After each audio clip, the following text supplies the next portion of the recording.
शिवराय मित्रांनो, तर आज आलो आहे आपण आपली ट्रिप घेऊन आलोय इथं खेड पारगाव मंचर जवळपास आहे आणि इथं श्री नवखंड माध्यमिक उच्च माध्यमिक विद्यालय आहे पारगावचं. आणि हे गाव इतकं छोटंसंच गाव आहे पण इतकं सुंदर आणि निसर्गरम्य गाव आहे. तुम्हाला मी गावातले पुढील व्हिडिओ दाखवणार आहे. आणि मला ते गावातले एक असंच मी बसलो ते काका भेटले आणि ते काकाने मला थोडं बोलून लगेच चाय पाणी करतो म्हणून चाय पाणी गावात घेऊन आले. त्यांचं पण थोडं काम होतं आणि आम्ही आता दोघं चाय पाणी पहिले. मी म्हणलं काकाला पैसे देतो, काकाने मला पैसे पण देऊ नाही दिले.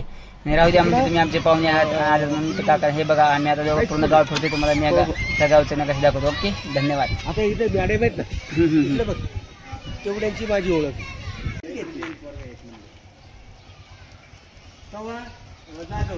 त्याला म्हणलं चल बाबा चहा पाचते, तो मला नका नका आमच्याकडे पाहुणे आले.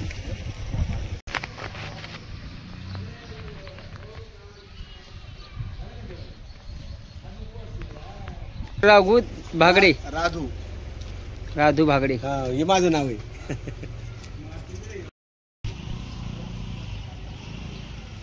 शुक्रवार 15 आलेत ना, यांना मॅडमला घेऊन आले. 3 मॅडम आल्यात इंटरव्ह्यू घ्यायला. बरं मी काय म्हणतो, आपण आलो, आपला प्रवास कसा झाला आणि काल कसं झालं तुम्हाला माहिती काढू लई छान.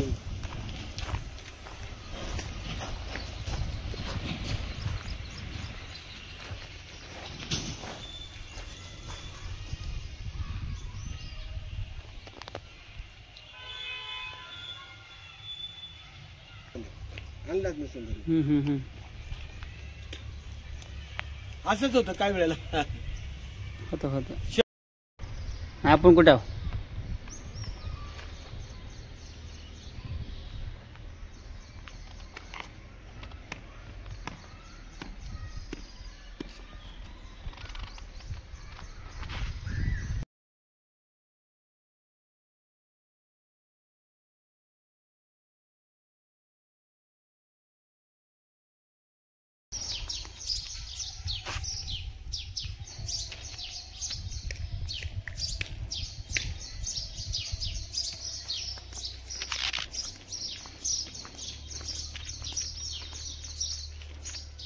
आता काही लोक मुलीवरच ऑपरेशन करतात. मग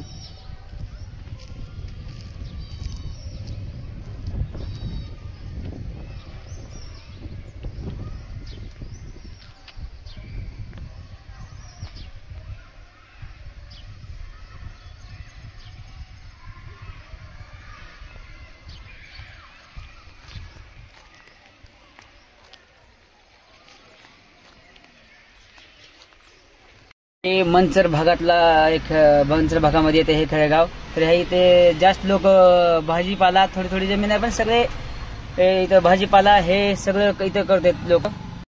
आणि बटाट्याचं इकडं जास्त उत्पादन आहे कारण मंचर हे खास बटाट्यासाठीच ओळखलं जात आहे. म्हणून हे बघा मी आता ते ह्यांच्या शेतामध्ये काय मुगाच्या चवळीच्या शेंगा, मुगाच्या शेंगा, सर्व भाजीपाला, राजमा, हे राजमा पण इथं आहे, काळा आणि पांढरा दोन्ही पण.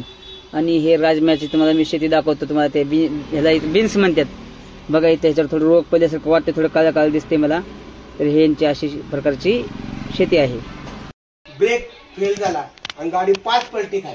पिकअप होती का? पिकअप 5 पलटी खाय. कुठल्या काटात काय त्या गावा काटातून काय मला पण माहिती नाही.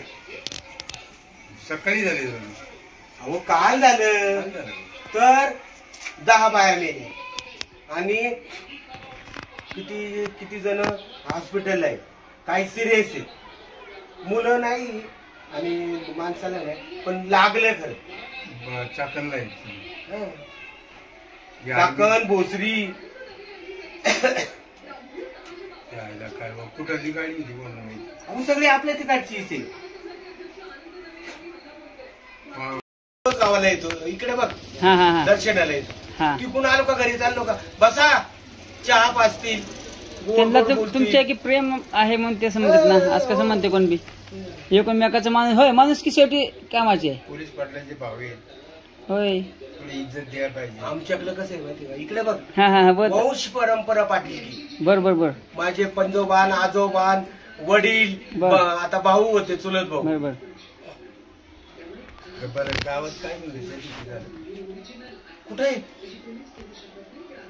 70 वर्ष 80 वर्ष हा तुमचं बी नाव आहे मी सांगणार आहे तुम्हाला काहीतरी अजून नाही काय ज्याचं 71 वय आहे त्यांना वय वंदना कार्ड काढून देणारे फ्री मध्ये त्याच्यात तुम्ही पण आहे मग दोघं आजोबा ह्यांचं वय काय आजोबाचं आता 78 लागेल तुमच्यापेक्षा मोठे आहेत हा मग 78 वर्ष आहे तुमचं काय मग बीपी शुगर काय काय तुम्हाला नाही काही नाही आता कुस्ती करायची अरे बापरे आमच्या गावचे लोक कसे 78 वर्ष आहे ह्यांचं वय तरी आजची पिढी कशी आहे आजच्या पिढीच तुम्हाला काय वाटतं गावात असं मनसरला बोलवायचं होतं ते लेडीज मॅडम इंटरव्ह्यू शाळेत शिष्यवृत्ती देतो आम्ही शाळेत हा इंटरव्ह्यू घेतो लेकराचे 3 मॅडम हा गाडी घेऊन आले हो गाडी तर ऐका कुठून आलेत मॅडम तुमचं नाव पण आहे पुण्यातून